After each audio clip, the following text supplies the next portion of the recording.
Welcome back. We are having conversation on the super dividends being offered in the stock market by several companies, including BAT Kenya, Unga Group, Can General, EABL. I'm joined by Steve Biko Wafula. Welcome back, Stephen. Pleasure. Let's start with BAT Kenya. It's offering dividends of 50 shillings per share. It's actually one of the best counters. And if you look at the shareholding, most of it is foreign owned. And it's the nature of its business is heavily and highly regulated, but they're still able to perform amazingly. And the fact that they've been able to dominate the market, I don't think BAT has a significant competitor. So they've been able to do more. And given that they also significantly contribute to our tax payments, and given that last year and the year before the businesses was significantly disrupted, this is actually very significant for shareholders. And this dividend payout has two significant points. One, it's actually going to create an investor confidence among local shareholders that actually if I buy a share like BAT or any other firm, I can be able to get good dividends. You're going to see a lot of retail purchasing of shares at the stock market because everyone will try and also see if the brand they're going to get into will pay the same thing. And then two, it's going to shine a spotlight on the other listed firms on the stock market. Are they going to declare dividends also? How are the AGMs going to be? Are they going to give excuses? Because we've seen 2020, 2021, most of them issued profit warnings, almost all of them. Yeah. But this year, BAT has set the pace, and I think by end of this quarter, we'll have seen the banking, financial services and telco results. So everyone, actually every major shareholder is actually waiting with bated breath to see whether the shares they have will actually be beneficial like BAT. Yeah, they are enjoying a lot of business. You know, one of the things about BAT is they hardly advertise. They don't make too much noise about themselves, but they still make money. I know they had a competitor in Mastermind Tobacco. I don't know if the competitor is still there. When the owner of Mastermind died, and I think the children took over, the business hasn't been doing very well. And one of the reasons why BAT does not advertise is because of regulatory aspects. And they've actually been pushed by the government and other stakeholders to actually push for responsible smoking. And what I know what they've done is to actually focus more on how to get affordable raw materials for the products and ensure that they're able to be available where they needed to be. And you realize that the products are actually what you call sin business. There are certain things law or morality can actually not be able to dictate. So more people are smoking, especially the young people. They're smoking a lot, given the challenges they're facing, mental health issues and the like. So we're seeing a lot more people smoking, which is actually good for BAT, and that's why you're seeing them and bad for the society. Let me ask, do we still produce the tobacco that BAT makes its cigarettes with? Yeah. It's local. Some of the, I think 40% of the raw materials actually locally sourced. Why not 80%, 70%? The challenge is being able to meet the demand. The challenge is being able to meet the quality assurance. The challenge is being able to... You're saying we cannot produce quality tobacco?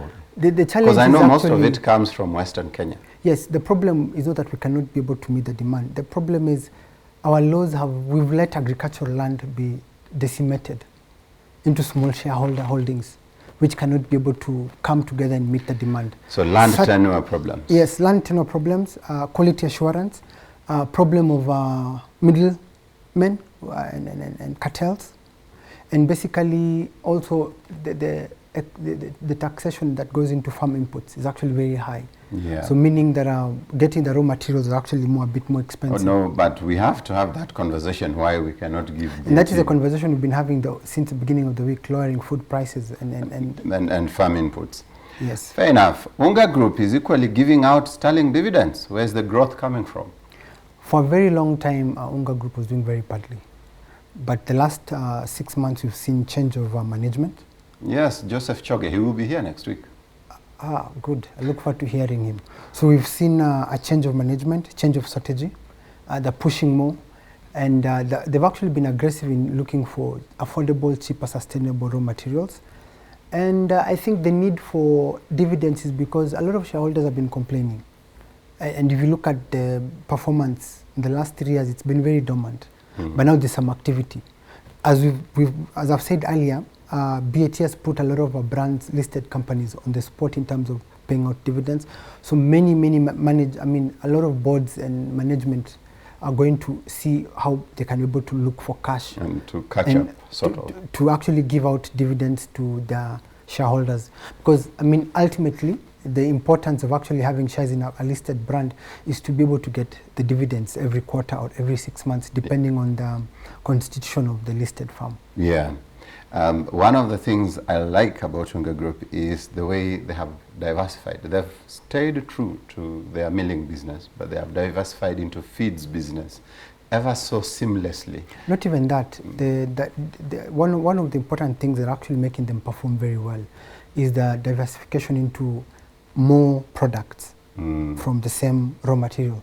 So we're getting more products on sorghum, millet, a lot more products in terms of unga. They're becoming more creative in terms of advertising. I know there's a lot of competition, but they're doing pretty well. Yeah. They're really pushing heavily, especially for middle class and upper class, to actually the confidence we used to have in unga back then is actually coming back. Yeah. They've stayed on top of their game. Card General has also topped the charts from the first day in January, the first day of trading to date. Again, it's driven by dividends. We've seen a dividend issue of 320. Is it somewhere you'd want to hold your position on? One of the reasons why Card General has been actually in the news and doing well is because of the issues with KRA. So spotlight on them, spotlight on the management, spotlight on how it's being managed. And the last 3 months, we've seen a lot of interest. And most of the shareholders who are actually foreign shareholders were changing their positions to see whether the listed firm will be hit with a fine by KRA or not. So of course, back and forth in terms of purchase and selling. But also, what happens normally when you see a company in the spotlight, in the news almost every week, it creates a lot of attention on the management. Yeah. But the other good thing is, as the economy recovers from COVID, we've seen them doing more. They're selling more tuk-tuks, more motorcycles, more cars, more spare parts. So the business has actually gone up 18% just this year alone. Yeah. And we're in the first quarter. So in terms of recovery, they're doing very well. The bottom line is actually improving. And going forward, I think as we also get into the election mood, people are going to need more cars. And we've seen the country has actually passed a law in terms of putting a stop on how old we can be able to import second-hand cars. And this is actually good for them because since that exactly. So we've seen regulation actually favoring them in the long term, and this is actually going to have a positive impact on the share. I saw somewhere that State House is deemed to get an extra 3.3 billion in the supplementary budget, and this is perhaps for cars. You think this will push the benefit of GM and Can General? First, we've seen they've done good business with the police, good business with the military, good business with the political class.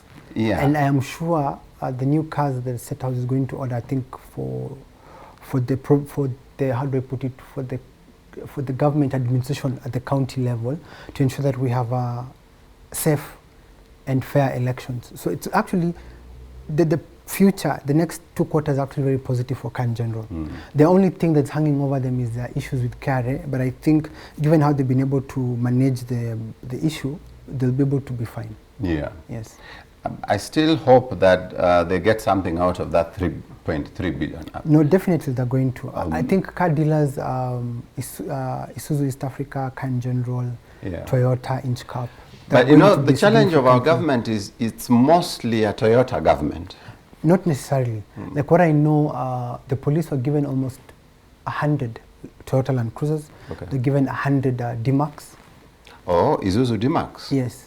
So Can General, Inchcap, Isuzu, East Africa, Toyota are actually doing very good business. And we've seen every arm of the police force, the military and government is actually trying to source. So trying to be fair across all the key players. Yeah. Yes. Is it possible that they were able to shrug off the defaults by those of us who bought quote-unquote tuk-tuks, matatus from there and were affected by the COVID-19 A lot of people were affected. Like the Monday newspaper, this Monday and the other Monday had like 10 pages of cars being auctioned. And That's significantly, this is affecting all car dealers across the board. Yeah. So this creates a ripple effect in the economy. But one of the things I realize that most of the loans are insured. So the dent will actually be minimal. And given that But insurance only pays when the loanee dies. No? dies or you declare you're bankrupt. Oh. Yes. So it's interesting to see how the first quarter is going to pan out, because we've seen a lot of people complaining, a lot of people asking for restructuring of their loans. So it's actually interesting. But despite non-performing loans affecting a lot of businesses, the challenge is going to be how we move forward in terms of regulations, and how the new regulations are going to actually support local assembly and more newer cars. Because like I know you're not supposed to import second-hand trucks anymore, which is very good for dealers who deal in trucks. Absolutely. And then we see that we're actually getting into an election year, so people are going to need cars for campaigns. Government is changing, I mean, they're auctioning their old vehicles and then buying new vehicles. So it's actually going to be, it's a bumper time for car dealers. Yeah. Yes. It's that time of the year when it's their Christmas for them. Well, I hope they share the Christmas with the rest of us as well. EABL is traditionally big on dividends. They haven't disappointed again. And what's your take on this? You had started talking about EABL initially. EABL is well, they're in the same category with the BAT. Heavily controlled in terms of advertisement, heavily controlled in terms of they're actually required to push responsible drinking. COVID was not really fair on them, because I think 2020, 2021, they were operating at less than 40% of their overall capacity. And once the economy was opened last year, September, we've seen significant recovery. But again, you see, this question, and allow me to cut you short, this question persists. These guys suffered a lot from the lockdown of COVID-19. Yes. And this is both Car and General and EABL. Yes. Car and General because of the default in payments, and EABL because, well, no people are locked in, there was no sales. And they are still able to report dividends. Because the issue is, what we need to understand is that the economy is not doing well.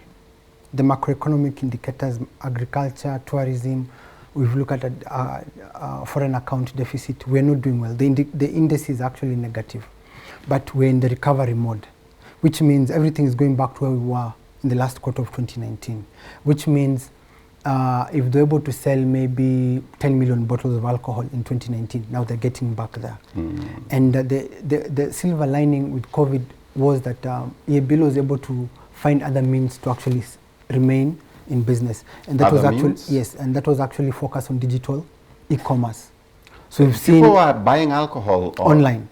Yes, so we've seen a lot of explosion of entrepreneurs actually finding solutions for online shops for their products, and so they're able to recover. And now we're seeing in online business is doing very well. The e-commerce platforms are doing very well, same as physical shops. I'd be keen to see, for example, what percentage of their sales is happening virtually. Actually, 2021, they did more than 67% of their sales online. Are you kidding me? Yes.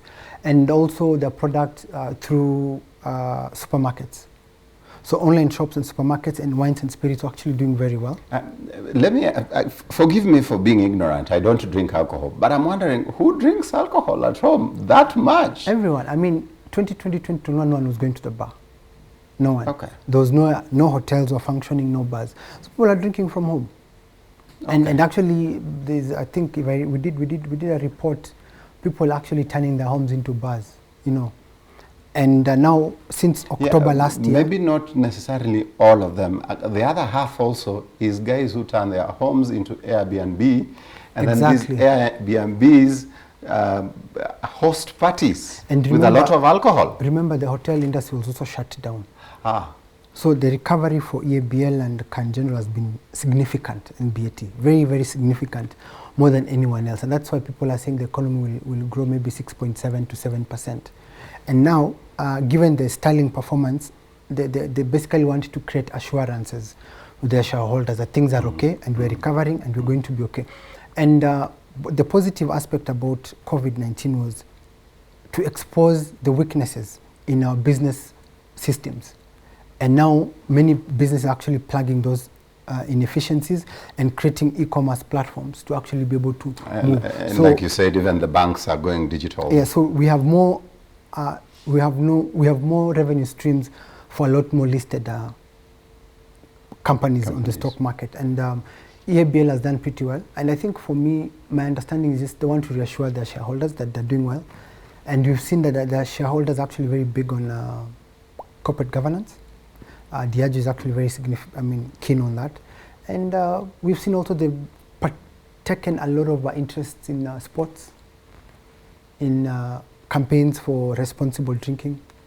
So there are particular companies in key aspects of the economy that are actually going to do very well in terms of recovery. The rest companies will need to wait for the overall performance of the economy for them to pick up. Yeah, I mean it's not a very good time for ethical investors who perhaps would stay away from EABL and BAT because naturally where they land is the banking sector. And you're telling me the white paper by central bank has made banks to reconsider their dividend offering. And so the ethical investor will go home, the guy who invested in here will go home empty or may go home empty. Also the other thing that I forgot to mention is that why I am doubtful banks might give out a lot of dividends is because the need for, central bank did pass a law that any mobile lender needs to be regulated by them. Yes. And most banks are looking at digital lending, which means they will need to show up capital requirements to be able to meet that. So many banks will hold back on cash for future investments and digging in deep to see how they can be able to compete.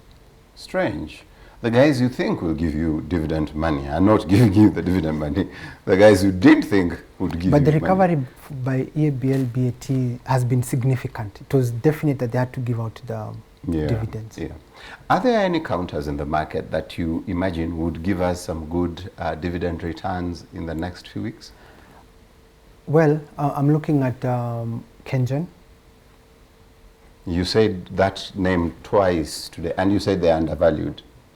Even Kenya Power is undervalued. I think the negative information that's been in the media for the last 6 months has depressed discounters. But they are making losses. In fact, I have a feeling it's Kenya Power that's making Kengen to be depressed. Exactly. But you see now, it all boils back to corporate governance. It all boils back to CMA and NSC in terms of ensuring that this company is actually performing above board. And that's why you've seen the Minister of Interior and Energy actually taking a keen interest in Kenya Power. Mm-hmm. So once the reforms are done in terms of how to turn around Kenya Power, I should be able to see better performance for Kengen and Kenya Power. We've also seen Ketraco being on the spotlight, and the three of them are like Siamese twins, so they're co-join in their performance. I'm looking at TPS Serena because the hospitality industry is actually recovering and they've been doing very well. A lot of conferences, a lot of push for tourism. I'm not sure they are going to make super profits though, because it's still very marginal. Yes, but you see the need for investors to see value in their investment.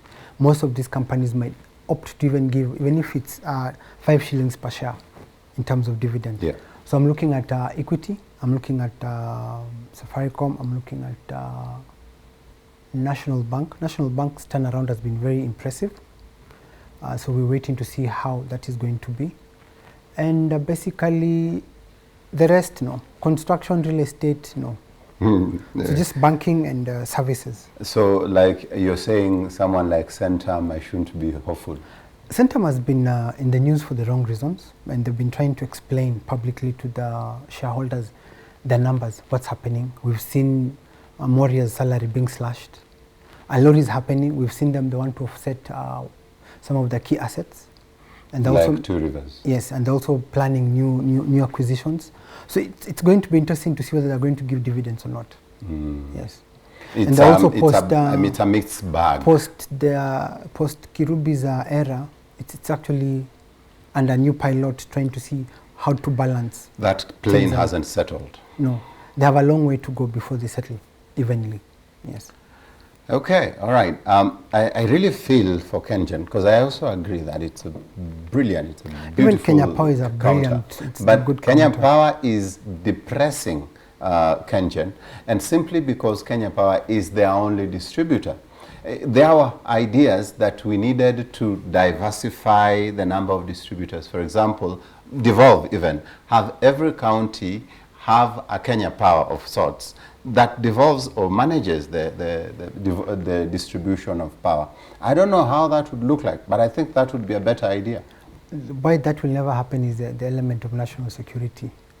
Energy is a core component of any country's national security. So for us to expect that will not be able to happen. The challenges with Kenya Power have been governance, and it's been the issue of the quality, proper tendering. And governance because of their monopoly. If they were having some good competition, they would behave. Governance in terms of the contracts they've been making with the independent power producers, that's the biggest. That's where most of their payments go through. Yeah. And we've seen Ministry of Interior and Energy trying to, even the press, to suspend these contracts, and they've not been able to. We feel that there's something happening in the energy sector that will need Parliament itself to intervene. To intervene. I doubt Parliament as it is right now will be able to help. But we will pick up that conversation about energy as an element of national security. Because I believe we are struggling a lot. Yes, because of that notion. We're actually producing a lot of energy that's actually going to waste. Yes. So energy management is a key concern. Unfair contracts to the public by the independent energy producers. Yeah. The integrity of the infrastructure for power generation and power transmission is actually a big issue. The attempt to modernize it a few years back that resulted in us getting substandard transformers. One of the things that Kenya Power hasn't taken advantage of is that diversification of its infrastructure into internet provision, into internet services. I really have to go offline now. We have to pick that conversation very soon, but we will have that conversation. Well, we have talked about super dividends being issued at the stock market with companies like BAT Kenya, EABL, Car and General, and Unga Group that are active, giving their shareholders value. If you are in, you probably are taking advantage of that bountiful harvest. If you're not, consider some of those stocks in your portfolio. That's all the time we had for our conversation today. Join us again tomorrow at 4 p.m. as we talk about global markets. And tomorrow we'll be addressing the matter of frontier markets, Kenya being a frontier market itself. Don't go away before you have a look at our currency trading rates that will be running on your screen in a few. Thank you for joining us. Goodbye.